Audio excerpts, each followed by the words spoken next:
Hello. Hello, everyone. How's everybody doing tonight? We'll find out soon.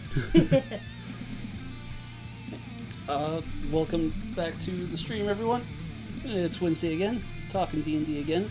There was such a positive response last time from bringing my sister onto the show to talk about stuff that we're just gonna... I'm back! Yep.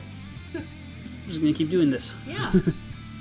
So every Wednesday, 6 o'clock, tune on in, and since we're here, I might as well shamelessly plug your candle shop. Oh, why, thank you. I will not say no to that ever. So. Alright, so. Plugging your candle. There's my pretty candle shop. I am Miss Ray, or Kendra, proprietor of the Fabled Flame. I make very pretty D&D related candles. Right now I've got D20s in there. I've got character candles. I have created dragon mounts. And I'm so excited. I actually just got mock-ups for a giant D20. So my plan with that is once I get it in, I'm going to create a mold out of it. And hopefully I'll be able to start offering giant D20 candles with a full dice inside. So that is my next thing that I am working on. Still waiting on my other masters for a full set of dice, but hopefully they'll be here soon so I can start doing that as well. Besides that, that's all I got. All right, it's pretty. so yeah, check it out. Buy stuff. Capitalism. Yes. Yay, capitalism. Capitalism ho. I will say though, I'm kind of nervous. I actually yesterday mailed out D20 candles for the Critical Role cast. Oh yeah. Well, because they helped inspire me to even start this, because I've been thinking a long time about what I could do D&D related to give to them, and then you gave me the whatchamacallit, it wasn't the Loot Crate ice mold. D20 ice mold. Yeah, but it was the other one. I think it was from Think Geek. Yeah. I had originally gotten it as a Christmas present from our mom. Oh, yeah. So anyway, I think. So that's what started it, and I finally had something that I could give them. But then I had to, bring up I had to be brave enough to send it to them. And so I just finally said, okay, I'm going to do it, and I just did it. And so now it's on their way. So I hope they like them a whole lot, because they did have a big hand in not only getting me back into D&D and role-playing in general, but also had a big hand in switching things around, switching my my Etsy shop to D&D in the first place, because I just love washing them. So hope they like it. Yeah. So anyway, so it's Sentinel candles. They're really cool. A lot of effort, handmade, each and every one. Okay. Time to talk about shenanigans. Yes, lots of shenanigans. Okay. So. Ah! Crap! Ah! Again. There we go. Alright. I had sound on. I didn't want to. It was terrible. So, alright. Okay. So, shenanigans are, in my opinion, when things go sideways, and in a fun way. In a very fun way. So either you're doing something weird and funky with a spell or an item or something in role play that kind of makes everything kind of go sideways on the DM, not like in a bad way, just like a former DM of mine for a game called Rogue Trader.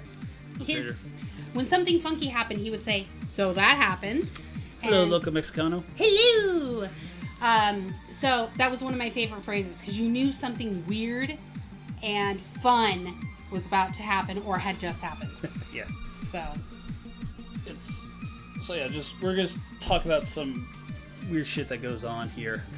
So keep in mind that it's not just limited to magic items you can pull this stuff off of, especially since 5th edition was a lot more focused on making the characters more powerful. You could run a whole campaign 1 to 20 without ever encountering a magic item. That's true. That's why. There's spells and still be good. Yeah, there's spells. There's role play. I mean, just all sorts of weird things that you can do and that happens in D&D that is so much fun. Yeah.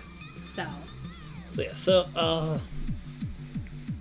I think we'll start off with the quintessential shenanigan magical item. Okay. The immovable rod. That was great. It's chances are, if with magic items, if some shenanigans happen, chances are the immovable rod is involved somehow. This is true. This can be very true. The one thing that really comes to mind for me is... Here, I'll bring it up here real quick. Okay. Read it out to you guys. It's a flat iron rod that has a button on one side. You can use an action to press the button, which causes the rod to become magically fixed in place. Until you or another creature uses an action to push the button again, the rod does not move, even if it's defying gravity. Rod can hold up to 8,000 pounds of weight. More weight causes the rod to deactivate and fall. A creature can use an action to make a DC 30 strength check, moving the fixed rod up to 10 feet on a success. Okay. Sounds fun. Okay. So here is...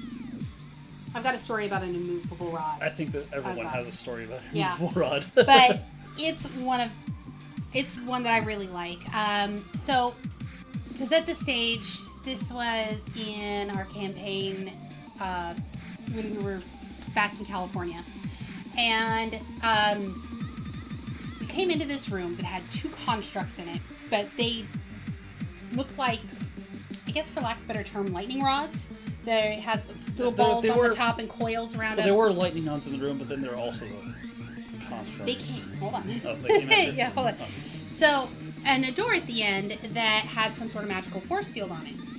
Well, one of our lovely players, and I love him so much, but he drives me bonkers sometimes, he decided that instead of us investigating said scary magical aura, he was going to shoot it. Yep. He's just like, I'm bored. Pew! With his arrow. Which awakened the constructs, which, as I recall, either came up out of the floor or came out of the walls. So... Okay, that's right. Yeah. So we were fighting these constructs, and the picture that our DM had for the mini, they looked like they had some openings in their knee or thigh area. Yeah, their legs or whatever. Yeah. So he decided he was going to stick the movable rod in one of those openings and click the button, which he managed to make the immovable rod into a weapon, because then the construct, being mindless, going after the evil, the party members around him, moved in for the attack and ripped his leg off. So that helped quite a bit, but that's the one that comes to mind the most when I think of fun shenanigans with things like immovable rods. Yeah, and it's such a great utility item, used all sorts of ways. You got two of them, you have an instant ladder. And this is true. Actually, if you have one of them and good enough athletics or acrobatics, you could use just one to... Oh, yeah, to jump yourself up. Just Ninja Warrior your way up stuff. It's true. Normally used to block doors and such. I think several times we've used it to interrogate bad guys. Like at least hold them down. Yeah, holds them down. Yeah. So. But if you guys have fun ideas that you've seen in your games of fun ways of immovable rods have been used, feel free to share them. I'd love to hear them. Yep. Let's see. So, what's another fun thing here? We'll just click wondrous items. Delete that. And there's all sorts of weird, wondrous stuff. Well, what are some weird things that have happened in your campaigns with weapons or items or spells or... I think one of my favorite stories with spells was the wreath. Oh, the wreath. So okay. So to back this up, this is the same campaign, much earlier on though. Yes. We've been hunting down this evil cult rogues guild of some sort. Called, we had talked about this, I think, last time too. And it was called the Hidden Circle. I think you wanted to call it the Hidden Hand for the longest time. Yes, yeah. Or something to that effect. It was bad. Okay, yeah. They had to draw a circle on my character folder to remind me. Yeah. But anyway, we're hunting these down, and and they each have two markings or two signs to prove that they're part of the hidden circle. One is a coin with white, blue, black, red, green dots on it. The other was... Well, we'll get to that. Okay. So, we got these, and we turn him into, head of the city guard, whatever, and he's not impressed. Yeah. He's kind of being a dick about it. I think the NPC's name was Jorn. Yeah. Jorn. Yes, Jorn. He will be my friend someday. So, and keep in mind, so we're like, okay, you jerk. Fine, we'll go get more proof. And we hunt, and we find, and we're coming across these hidden ritual summoning circle-like things all throughout the underbelly of the city. To do things bad. And my character has the idea, well, he's not impressed by these points. Apparently they've collected all sorts of them. And so she decided to start taking their hands. See, on their hands they had, on each fingertip and the thumb, one of each colored dot, little tattooed dots. So there's proof right there. That was their other sign that they were part of the hidden circle. So we collect about 20 of them. Yeah, something like that. And everyone else had forgotten about them. But then So she's, our cleric, our life cleric, is carrying around. It was either the life. Yeah, it was definitely you. I'm a life cleric. I have. No, you were a life cleric. I was trying to remember if it was you or said Shenanigans person earlier that was holding the hands. No, that was me. It was you. I have them. It could have, like to be fair, it definitely could have been him. It could have, but it wasn't.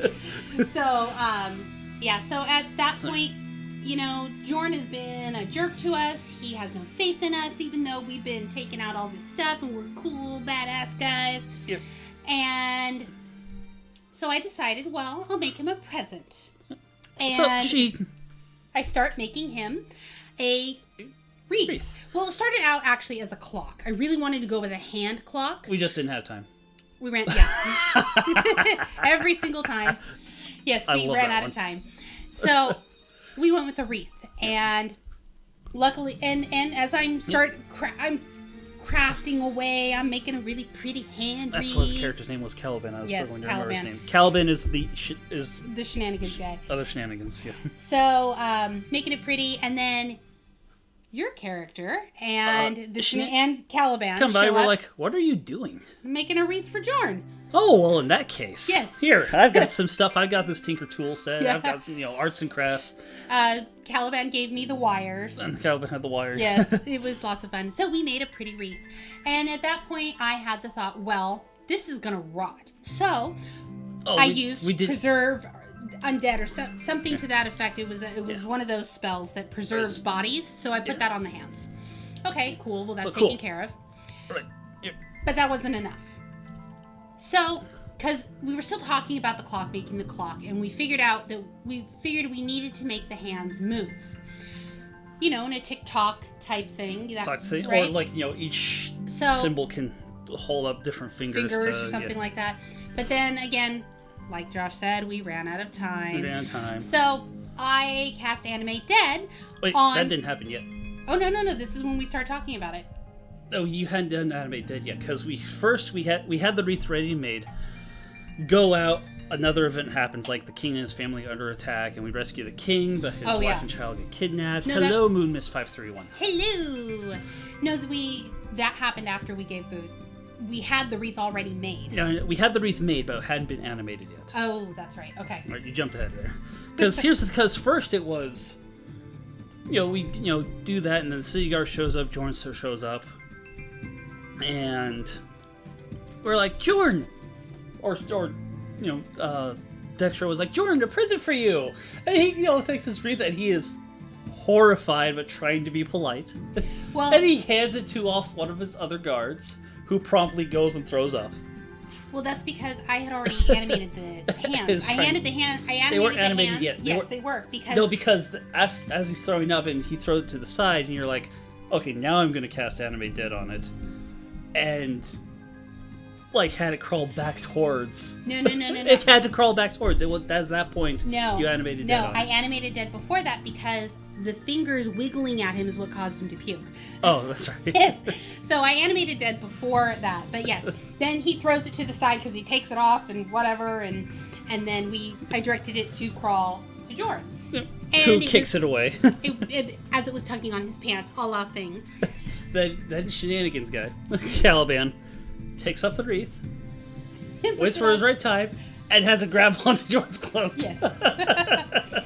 So, after that... Probably shouldn't be fucking with the head of the city guard like that. But oh, no, I was making friends. That was a very I said nice probably present. shouldn't fucked with them like that.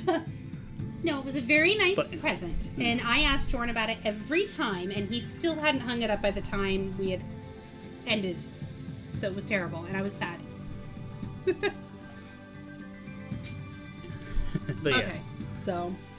Just Shenanigans with a magic item, that one. Fun and things to do with spells, and animate spells. Ow. Yes, he was very rude, Moon Mist. I was very insulted. Hurt my feelings. I almost cried. Not really. Let's see. I'm trying to... Slippers. But yeah, there's just... The thing with magic items is that while there's a lot more focus on character abilities, they are fun ways to break the game. Yes. For example, same campaign, I was playing a gunslinger who eventually, like, the Xanathar's Guide to Everything came out after we'd been playing the game for a while. The Forge domain looked really cool. So it let me alter my character's story somewhat, alter how I was going to play him and such. So he became this holy cleric of shooting you in the face from a mile away. Yeah. Like, he was a sharpshooter, but there were always times where we were in areas that, what's the word?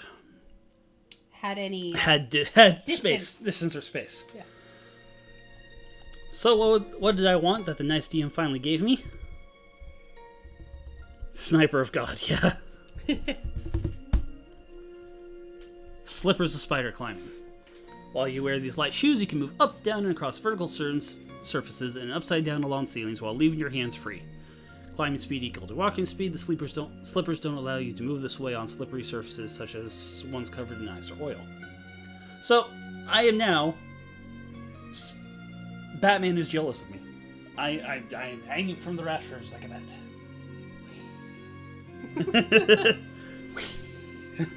But I'm shooting these guys from up here. Let's see, I'm trying to remember other fun shenanigans stuffs. Just weird random things. Real Sam things. Well, this is more of a roleplay thing than anything else. And this was actually back when we were playing Rogue Trader. I was not playing Rogue Trader at the time. No. I was somewhere else. Yes. So, we had... In Rogue Trader, there's a lot of options for things going wrong. And at one point... And it takes place in space. So you're on these big, giant spaceships. And we got into some battle at some point between the ships. And we're trying to talk to the other ship, trying to get them to back off a little bit. And while that's happening, one of our other guys decided that he was going to do a landing, take one of our small pods and do a landing party and try to attack the other ship. Well, the thing was that Captain said no, but if you really, really want to do this, you can ask for volunteers. So, our master, our security guy who was trying to lead this went and asked for volunteers and didn't roll very well, but he got some and everything's fine. So he's getting ready. He sets up the landing party or whatever. And now the thing with Rogue Trader is it's degrees of success, and the lower you roll, the better it is. And the more degrees of success you get, awesome things happen. Conversely, the higher you roll, the worse things happen, and things can go really bad. So they go and do their piloting check to go and attack the other ship, to get off our ship to go attack the other ship, and he rolls bad. I mean, like, I think it's a pair of D10s on percentile dice, and I think he rolled either a 99 or double aught. I'm not sure which. So instead of rising up in the docking bay and flying out of the ship, he instead rises up out of the docking bay, tilts straight up, and goes straight up through the decks into engineering, and explodes, and everybody dies.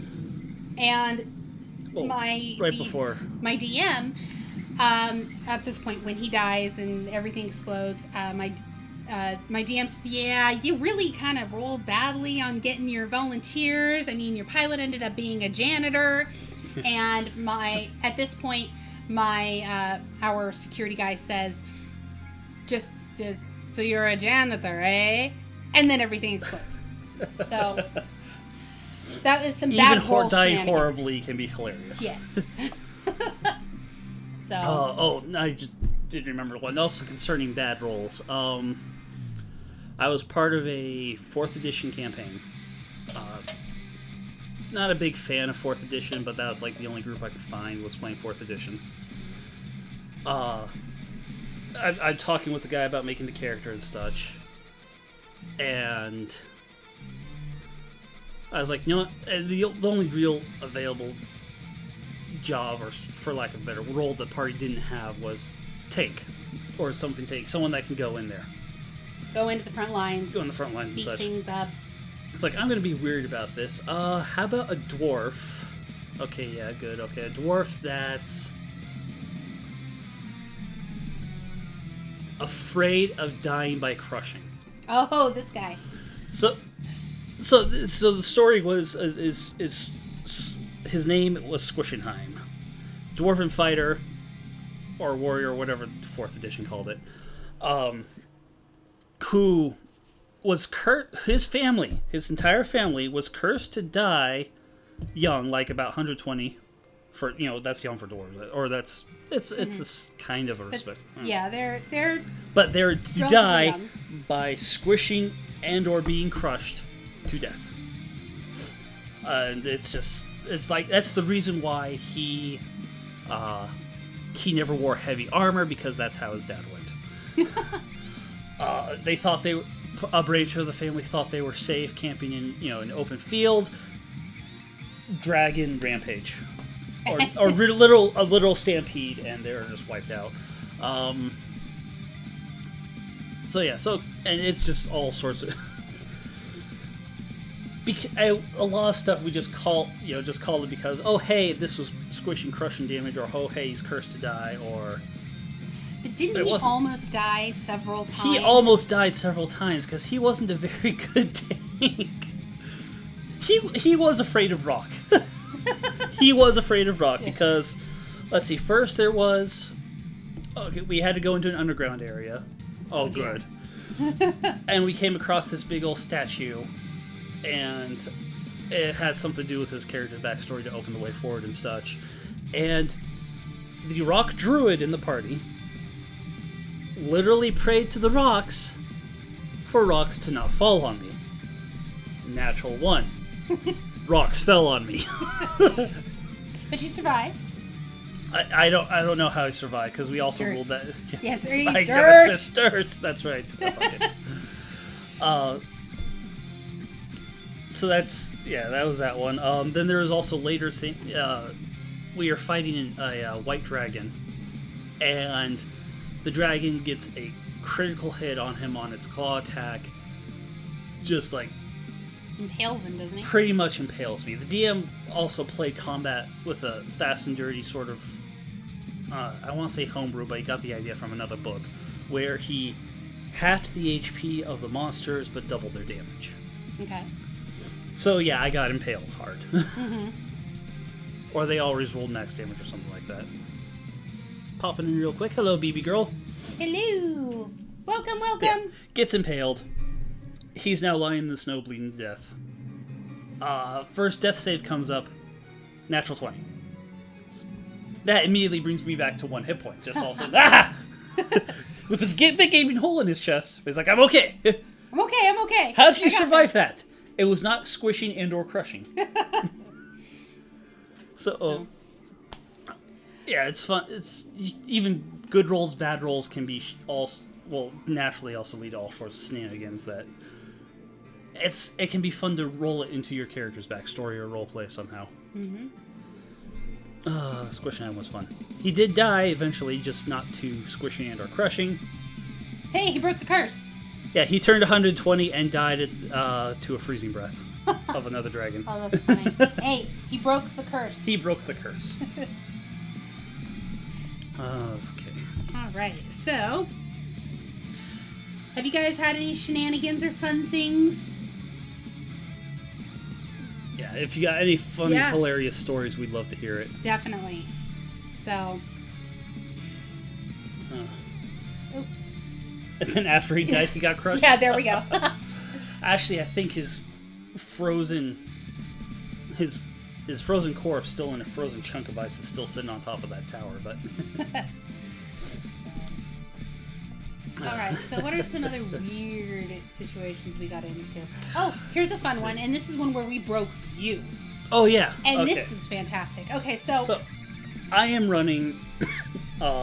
Sunless Citadel. Sunless Citadel. It's not the first time I had run as a DM before. Ran back in 3rd edition. Running it for you, your me, husband, my husband, and Mr. Shenanigans. Yes, my roommate. So... my character set a house on fire because she wants some macaroni. See, that's too real. That's too. That's kind of amazing, Moon Mist. I like that, and I will have to hear that story because that sounds way fun. But yeah, run Sunless Citadel. And I said, okay, whatever's in the rule books is good to go for making a character. Yeah. And you know what? Let's play with the Acquisitions Incorporated rules. Oh, that was fun. So to bring you up to speed, it's something from the Penny Arcade people. Acquisitions Corp. It's part of PAX every year. It's one of the biggest events.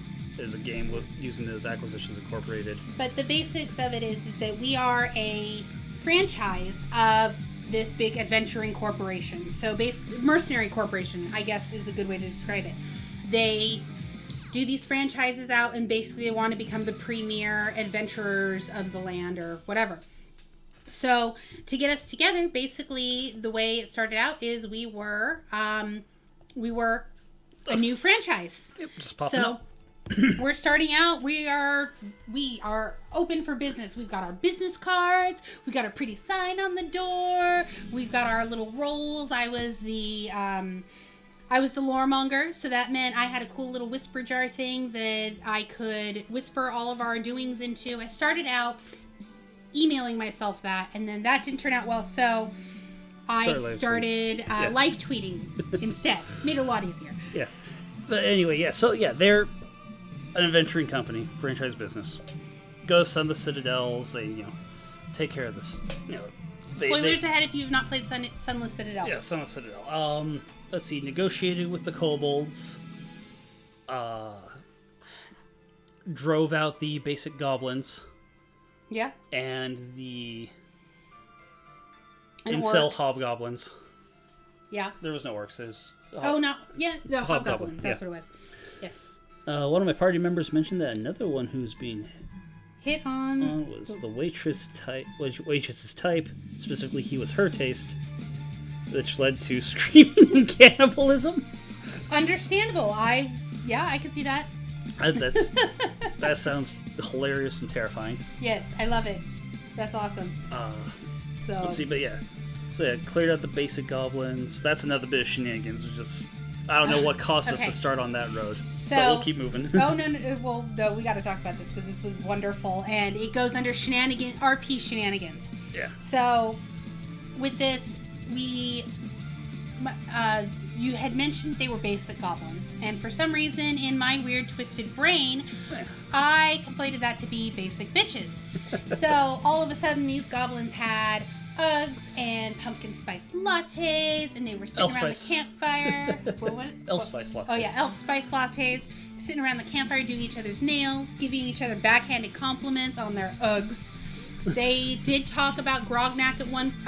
This happens when your paladin's only 5 years old. Yeah, that makes sense. But yeah. But they were, Grognak the Barbarian came into it, and they talked about how dreamy he was for a little bit. Scarbucks. They went to Scarbucks. Yes, Scarbucks. Oh, you've added to our canon. I love you. So, those were the basic goblins, and forevermore, that's what is there in all of our campaigns. I have decided because it's hilarious. So anyway, move on from the basic goblins. Moving on, big goblins. They took out the hobgoblin, who, for some reason, in my twisted head, decided, he's your neckbeard type guy, weeaboo. He's got the fedora, the milady, the chest full of valuable figurines that weren't that valuable, and had some stuff on him, I think. Yeah. So now we have. It's from a browser MMO I used to play called Adventure Quest Worlds. Okay. So, someone probably has the trademark or copyright on that. Oh, bummer. Oh, well. That's fine. Adventure Quest Worlds. I'm gonna have to check that out. That looks fun. I like MMOs. So. Yep. Let's see. But yeah. So, anyways, they go down into the pit. They find they find the big bad evil guy of the area. And he's got this tree, and he tries to monologue the party. It's like literally written in the adventure book that he will stop and try to monologue and talk to the party. Well, what's funny is he starts this, and our Shenanigans guy just looks at him and goes, "Can we have the rings? That's all we want." Now, in our contract, we were told that they wanted either the people back or the ring, these people who were kidnapped back, or they wanted the rings that were on them if they happened to be dead. Now, when we walked into this main thing where the big bad guy was monologuing, we saw two people, and these happened to look a lot like the people that we were after, but they were all zombified or plantified or something. They were like plant zombies. Plant zombies. So. Or thrall. They were thralls. They were thralls of this tree. The evil, big bad evil tree that our big bad evil guy was trying obsessed to. over. Obsessed over. So anyway, our Shenanigans guy just looks at him and says, "We have the rings. That's all we want." And I think we kind you can keep doing your stuff, just have the rings. And that's just like, and trying to roleplay this guy, I'm like, what? You're not interested in my evil plans or stopping them? No, we just want the rings. Floral thralls. Yes. Pretty much, yes. Plants versus zombies, almost exactly, except for it's more of plants and zombies together. Yeah. The plants are the zombies. They formed an unholy alliance. It was terrifying. So while her character. Oh no. After. So just like so we're trying to talk to this guy, talk him out of the rings, and at that point I'm playing a little tiny gnome rogue, who is kind of an Indiana Jones archaeologist type, and she notices the big bad guy has a giant frog, and it's just sitting in the tree there.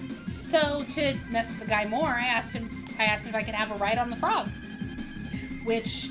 While they're all talking, trying to negotiate, so it's like, fine, whatever, fine. So I got to ride a giant frog around the main room, and it was great. I loved it. Yeah, well, the party gets to talking marketing and networking and stuff. Yeah.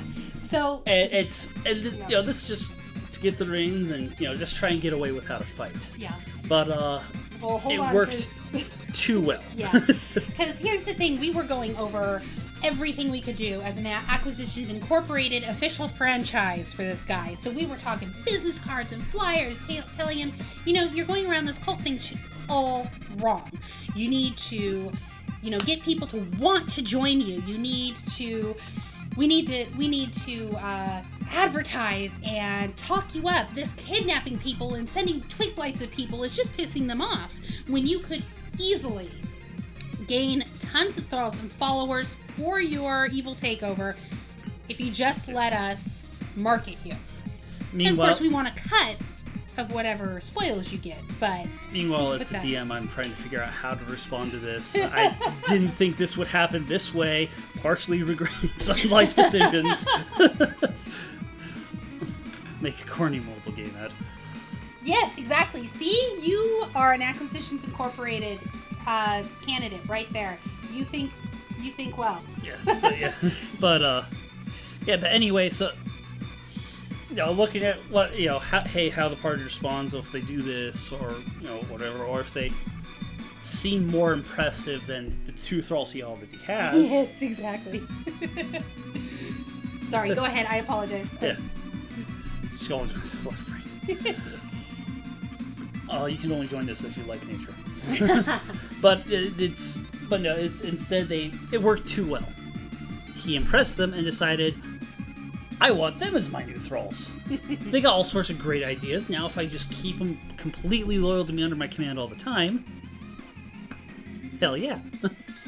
So our Shenanigans guy kind of insight checked him because I was busy running around the thing on my frog ride, and then I was busy trying to set up a contract, so I wasn't paying attention. But he insight checked him, realized this wasn't going where he wanted to go, so we started the fight. Fought with the bad guy, killed him. I got swallowed by a frog. You got swallowed by said frog. Top 10 anime betrayals. I was terribly betrayed. We were friends, damn it. But, so, yeah. Roleplay shenanigans are the best kind. I read this somewhere on the internet that D&D is absolutely a competitive game, and the goal is to make the DM say, fuck you. If you do that, you win. So, although I like to say that it's more... it was a good joke, but... Good joke. But in real life, though, I gotta say, the collaborative and creative things you can do with your party and watching your DM adapt to it is really cool. Like, when your DM...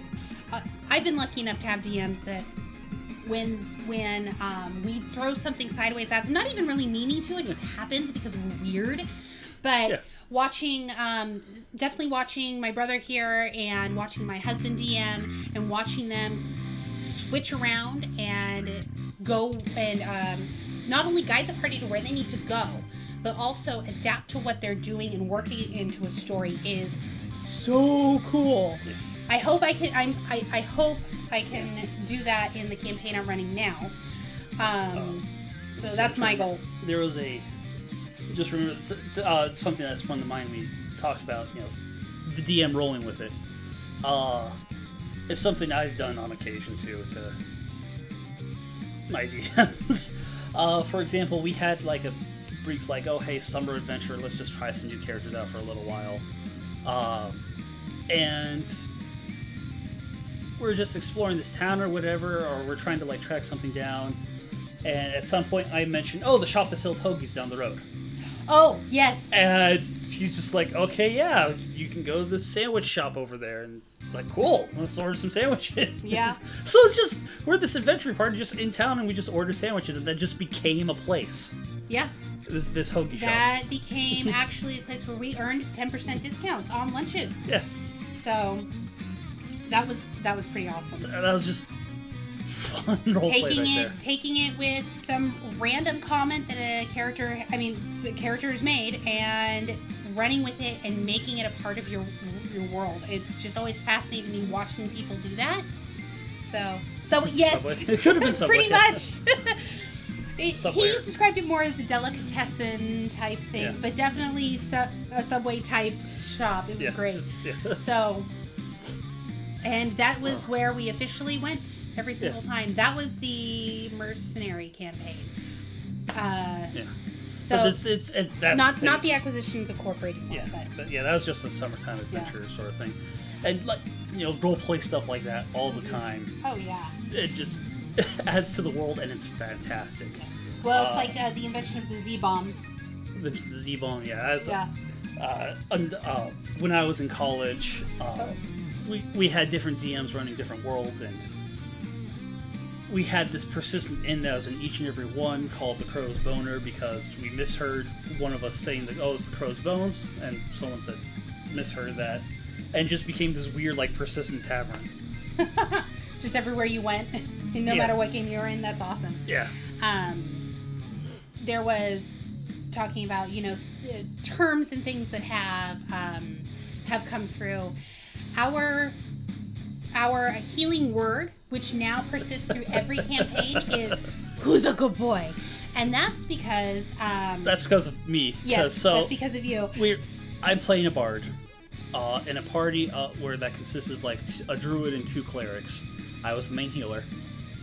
I don't know how that works, but and then the ranger was trying out a beastmaster thing.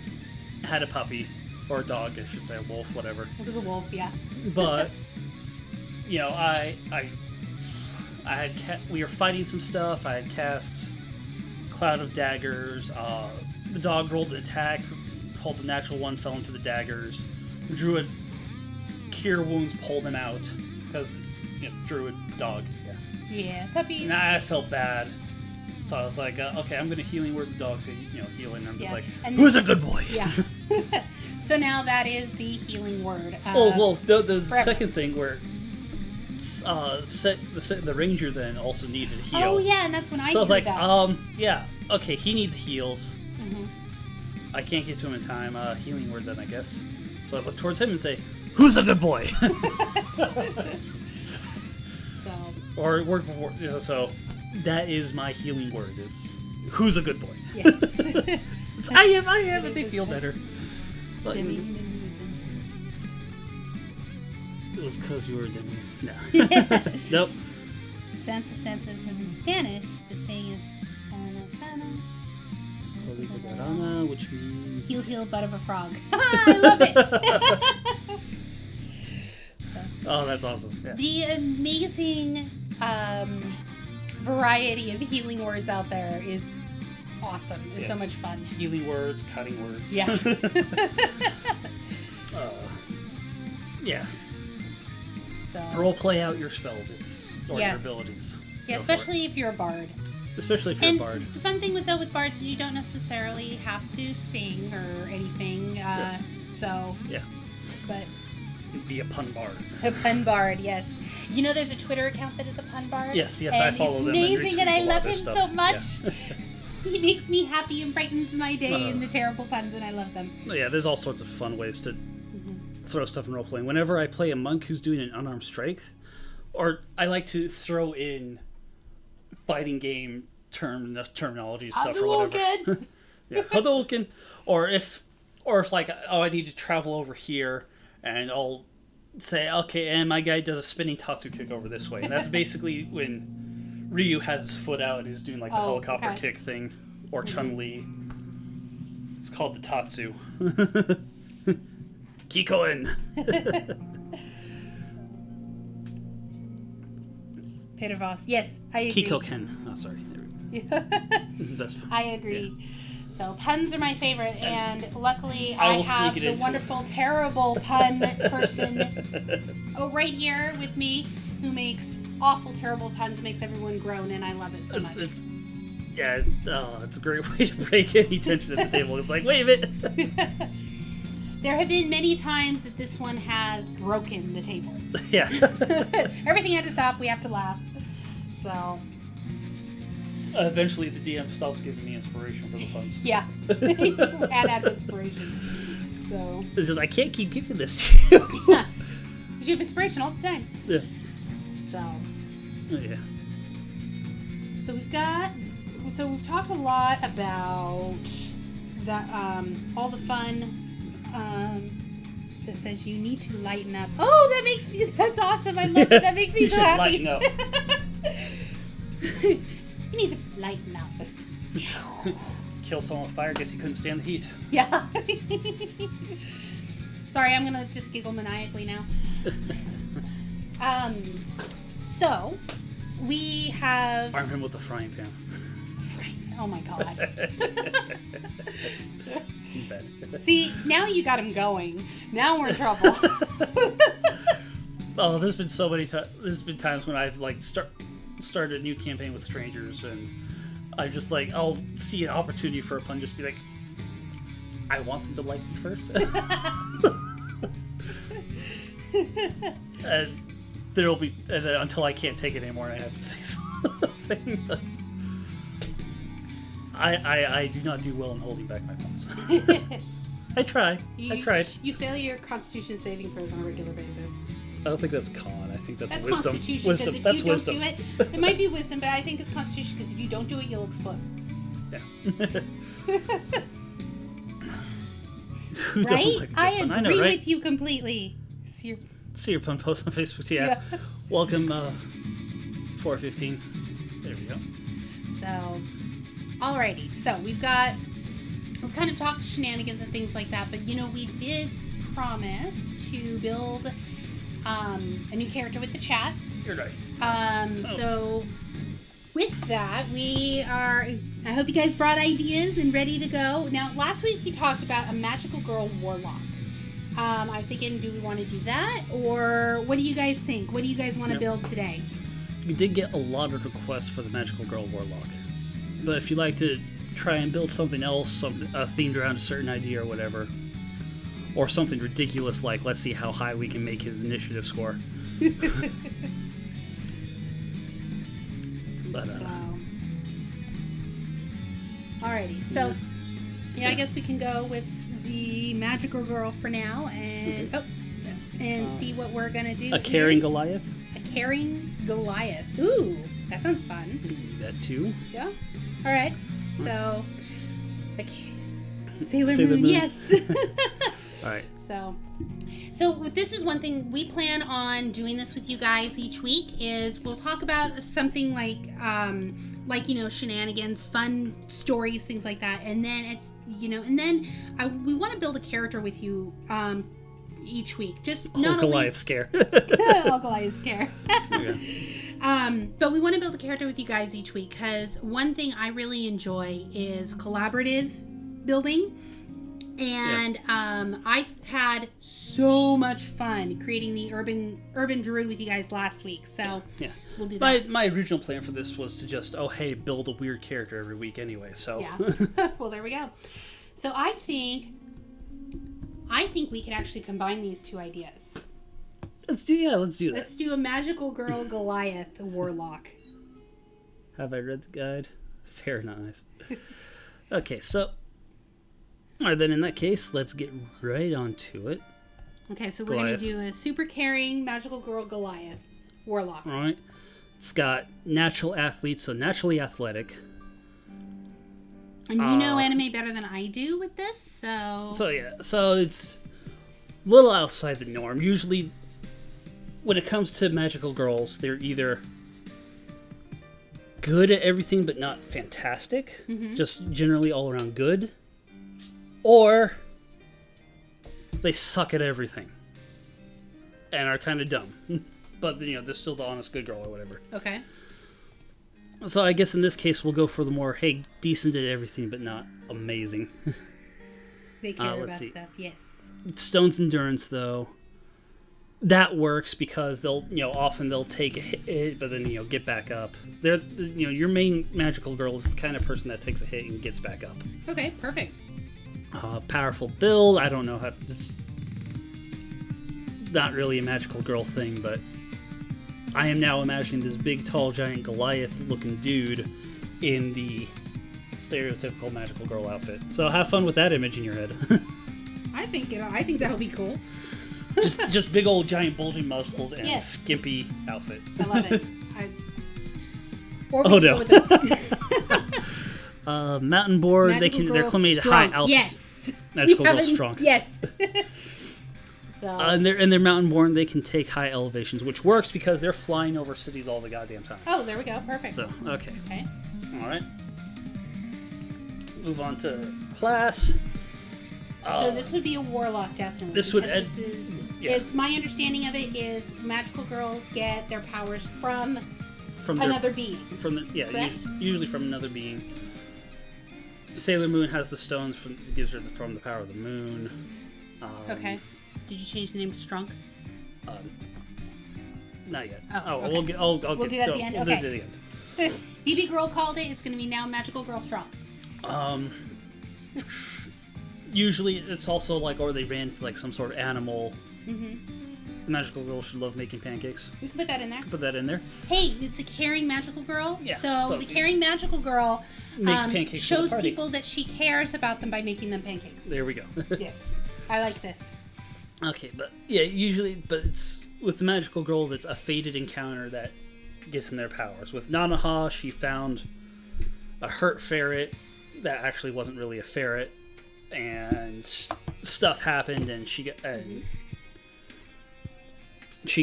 magical stone that turns into a staff that way, and gave her Gundam-inspired armor. Well, that's fun. Yeah, her outfit was inspired by Gundam. That's awesome. It's like Nanoha. Food is her love language. Yes. Okay, so... So we know what background we got to pick, too, now. Yeah. So, okay, pick Warlock. So, it's a Warlock. That is Okay. how they got their powers. All right. So... Proficiencies... All right, so got- let's see, what do we have available here? We have Arcana, Deception, History, Intimidation, Investigation, Nature, and Religion. I think one of them needs to definitely be Intimidation. Intimidation, yeah. And... Well, the other one... would you could Arcana make- work? Because they're... a lot of things could work. Arcana could work for sure because it's they gotta figure out that usually they're actually not very adept because they're thrust. That's generally not just anime but most worlds and genres is being suddenly thrust into a new world. Okay, so it's maybe... part of the hero's journey archetype is world expansion. Okay. So Arcana maybe not. Yeah, if If they're an maybe... if they're an experienced magical girl, sure. Yeah. But we're starting at level 1, so probably not too experienced. Yeah, so maybe a history thing might history be might good, work because then it goes into the whole schoolgirl type. Yeah, the dealio. study stuff. Uh-huh. Nature could work also. Because of the ferret, yeah.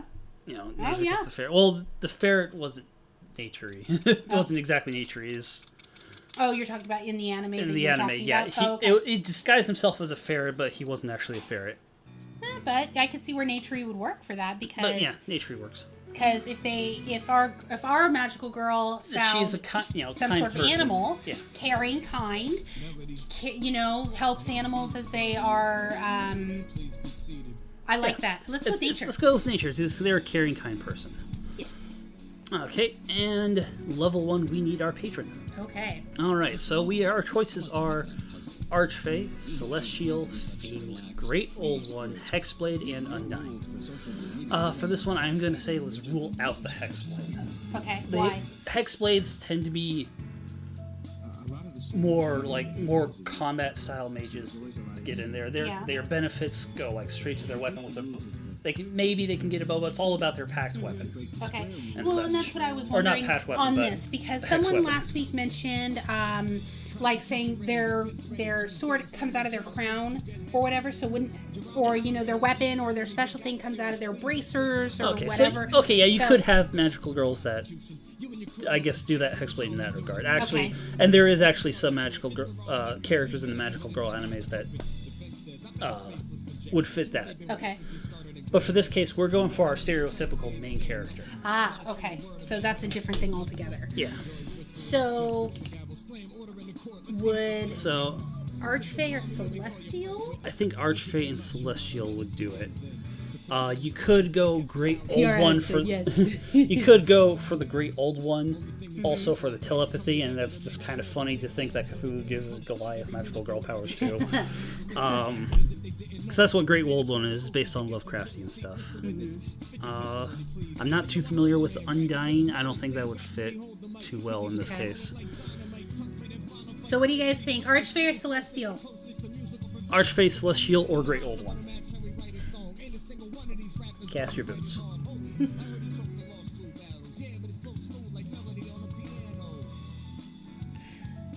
So while they're thinking and deciding, so why wouldn't Archfey work? Why would an Archfey? Yeah, why would it work? All right, it's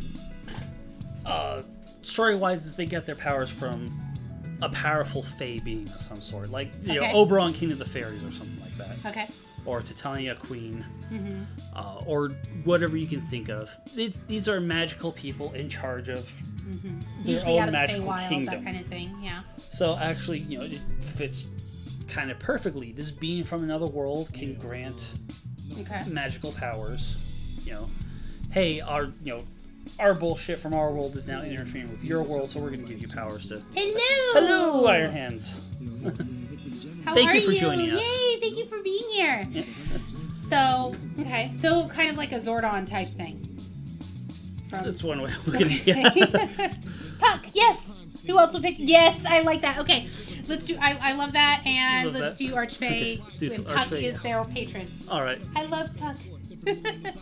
Got Archfey, cool. So yeah, we went full on Shakespeare Midsummer Night's Dream there. I mean, you Well, talked about Oberon to Tanya, and now we have Puck. Yeah. I love it.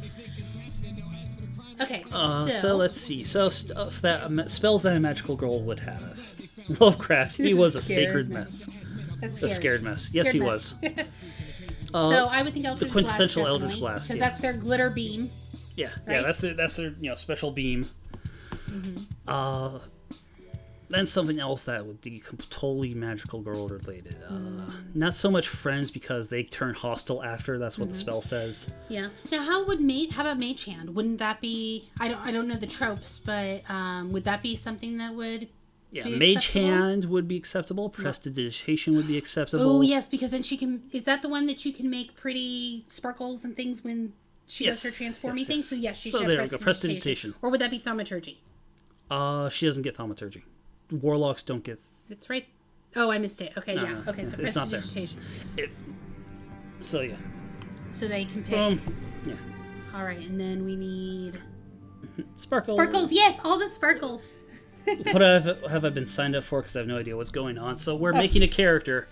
Last week when we did the stream, we talked about single class characters that break their stereotypes.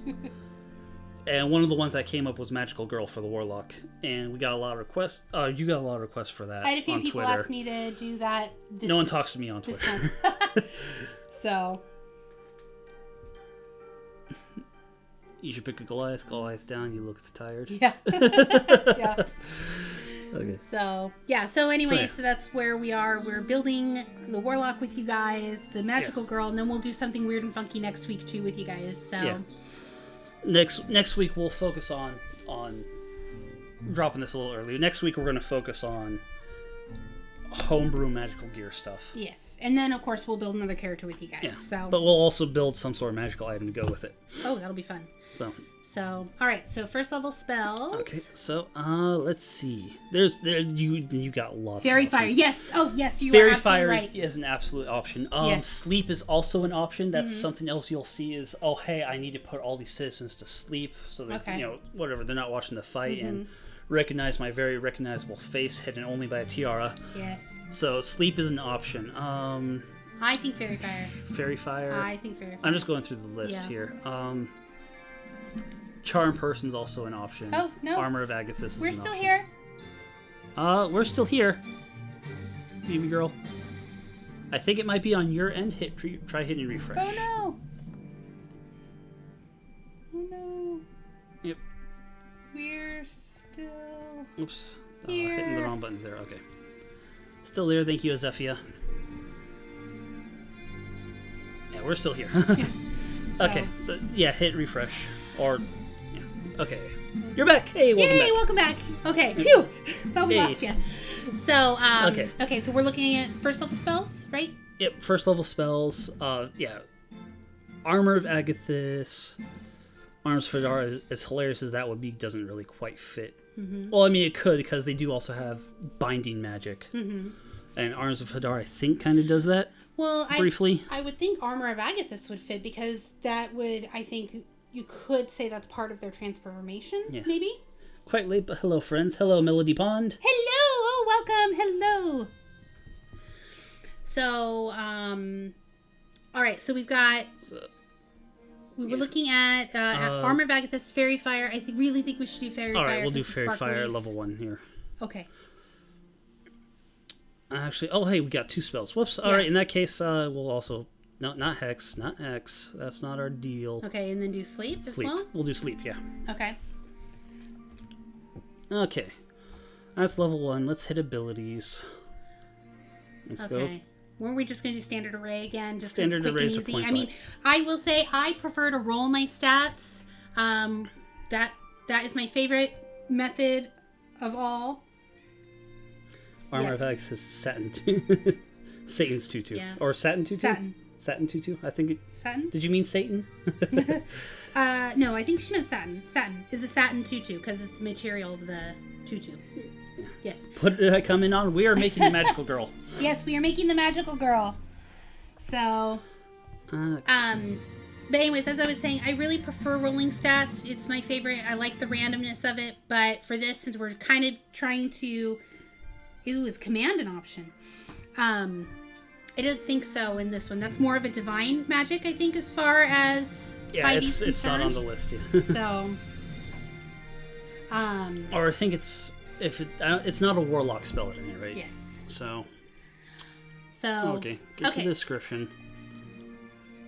And okay, what are we looking at? Oh, so we decided that they liked making pancakes for their party members. That's their love language is food. So we should probably find something that's cooked. So maybe guild artisan, and they can have the cooked tools. yeah, guild artisan would be the best bet.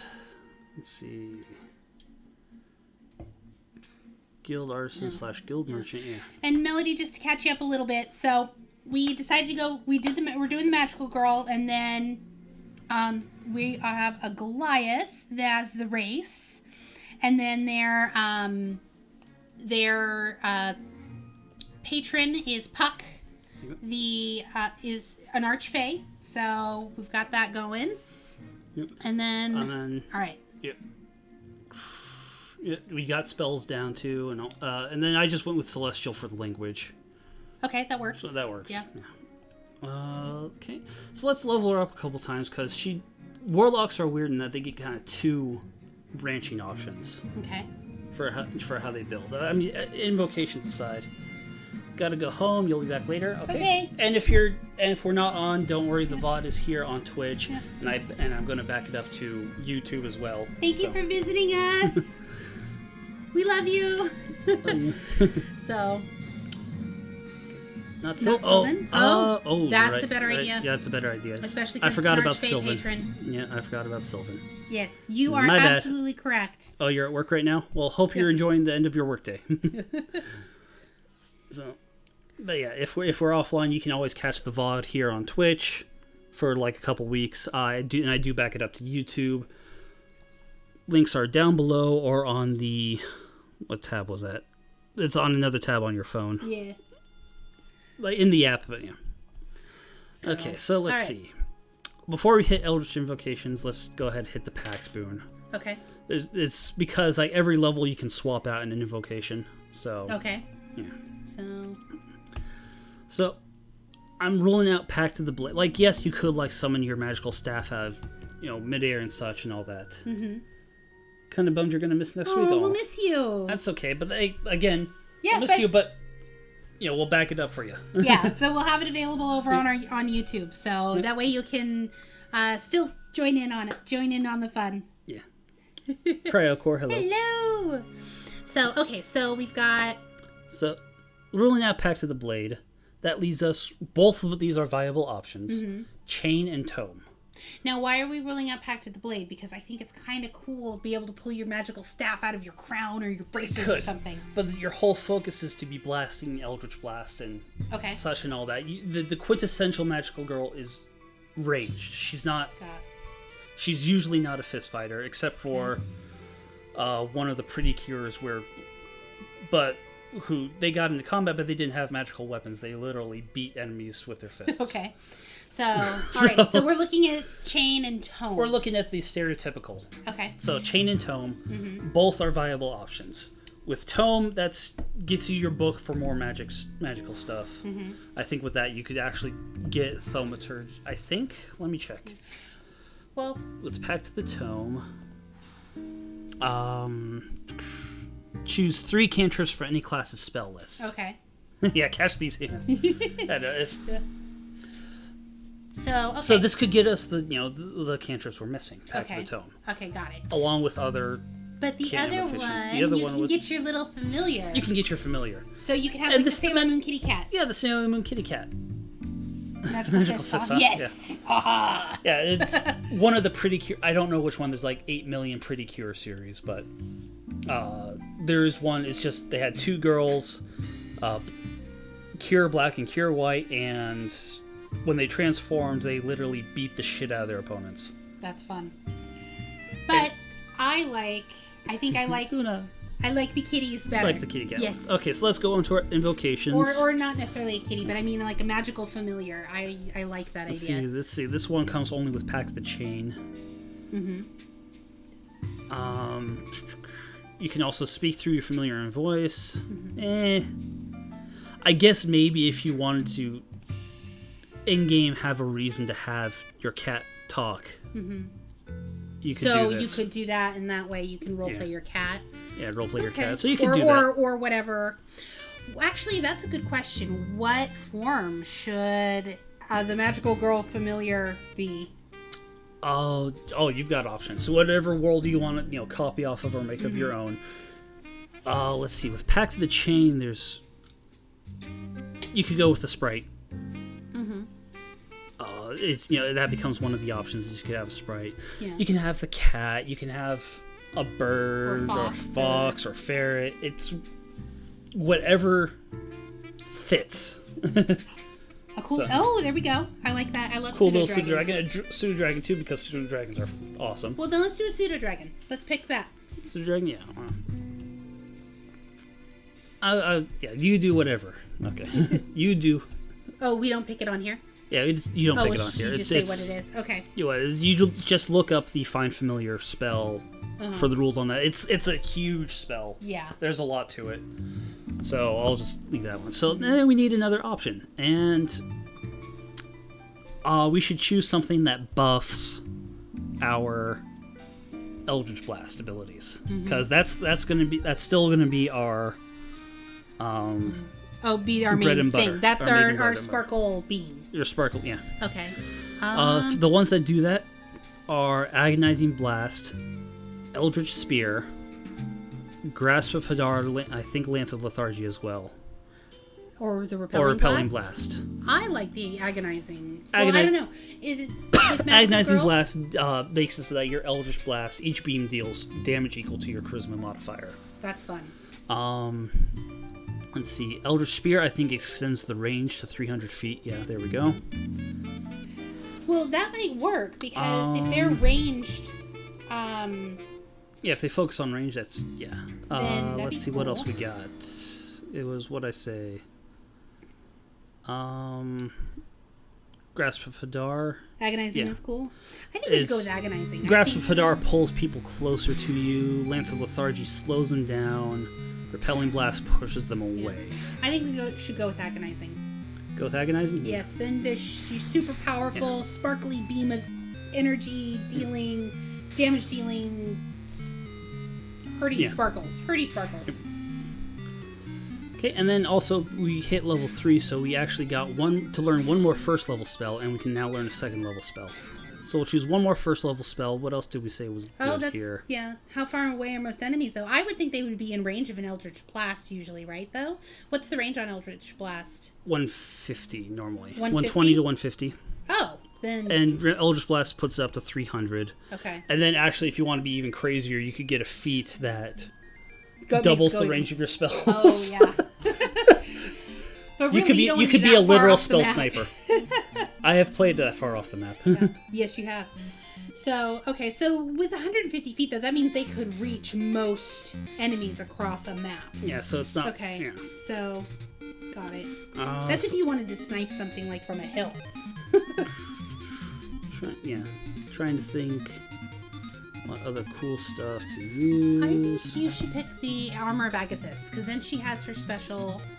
then she has some special magic armor. special sparkle armor. Yeah, it buffs her, and then they take damage. So we'll take that one. And every time you level up in Warlock, you can swap out one spell for another spell. Okay. Plus, all our spell slots are second level now. Come back after a short rest. Let's see. So when you have second level spell, again, we have 10 million options. Calm Emotions, Darkness, Earthbind, I don't know about Enthrall. What's Enthrall?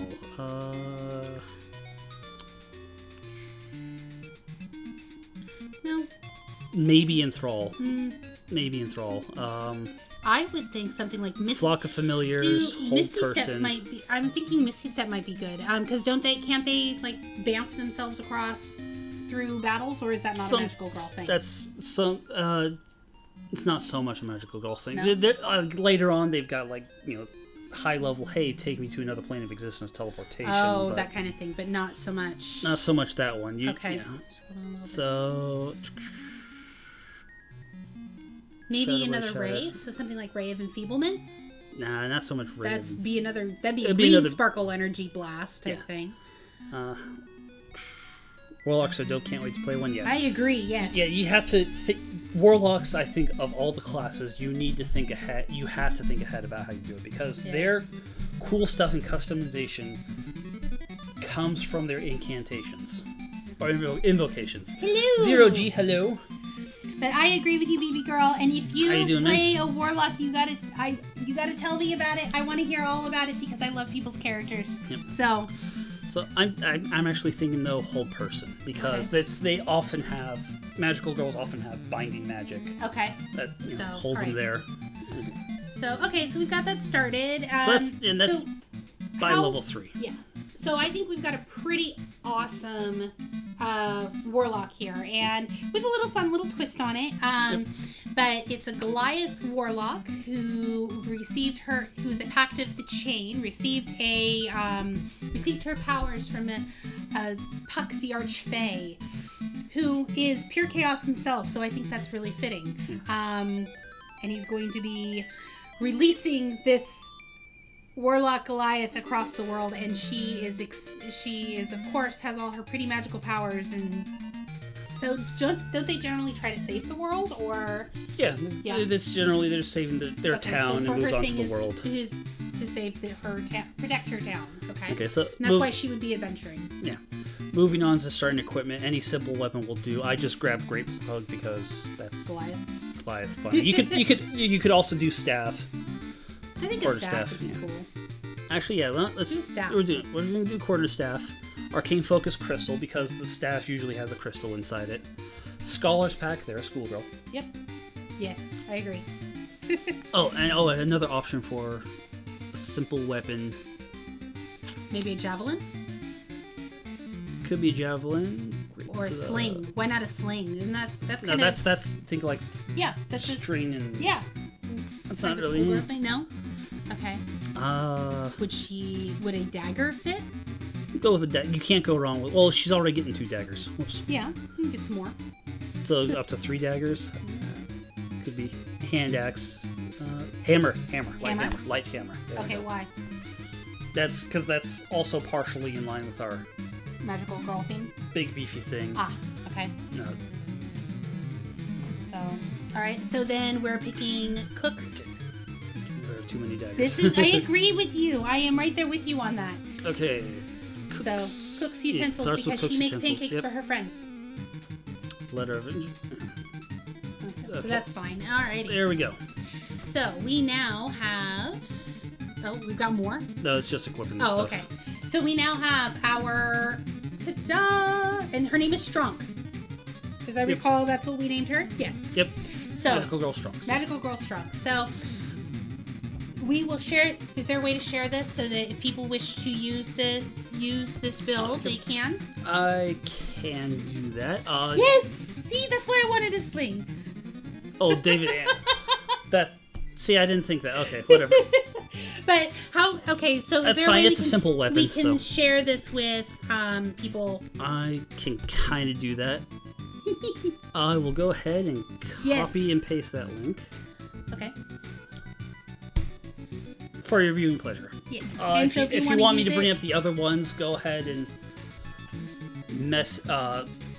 message me or Ms. Wraith here. Oh yes. Yes. So yeah, I'll keep this up on my account so you guys can see it. Mm-hmm. And I think we'll have to eventually figure out how to a repository for these to save them so people can use them in their own games if they like. Seeing as how you guys all had a part in building them, we want to make sure that they're available for all of you.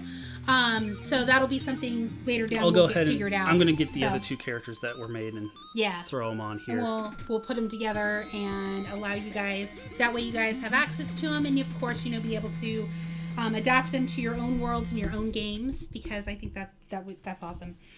It's not opening for you? Oh no! Do you have a D&D Beyond account? You may need a D&D Beyond account to see it. Well, Melody... Unless you are... Or it could be a thing with the phone. I don't know. You can try it on your phone. Yeah, let me try it. If not...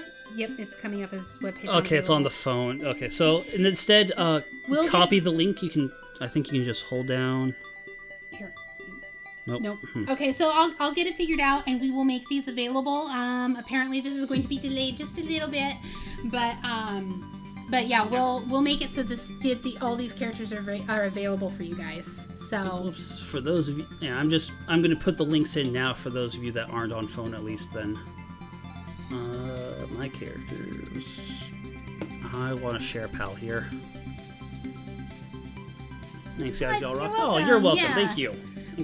You guys all rock. I'm so excited that you're all here and participating in this, and so yeah. So okay, we've talked shenanigans, and feel free, by the way, if you have shenanigan story to share, please feel free to tweet us. I am at. Oh, thank you for the 100 bits. Oh, thank you. Much appreciated. Thank you for the love. Yeah. So I'm on. You're awesome. Twitter at @craftcandles. Josh is at StrikerBolt. Yes. Just StrikerBolt on Twitter. So we would love for you to tweet us your ideas and characters and all that fun stuff. You can also share it to me through the yes. That's shenanigans. Yes. I'd love to hear about, your shenanigans in your games, because that is a massive source of amusement, and I love them. Yeah. You can also, contact me through Discord. Links are down below or again in another tab. Through the Discord app, I've got the Discord channel. Oh, Zephia, thank you for the bits. You're awesome. Thank you. You guys rock. I love the support. Yeah. Yes. Shenaniganery. Shenaniganery. Yes. I love that word. Yep. Yeah. So yeah, a link to my Twitter is also down below. I know I need to put in a link to your Fable Flame. I forgot to put that in. If you type in !candle, it's a link to your shop. Oh, awesome. And then, so next week we are going to be talking about how to balance making magical weapons stuff. And how to balance it all. I know nothing about this. I am all about character building and backstory and all that good stuff. That's where I live. Josh, I love the mechanics. Hand, I can do some of the backstory stuff, and I've talked some of your character ideas. Us talking. But he's going to teach me. I love mechanics and game mechanics. I love game design.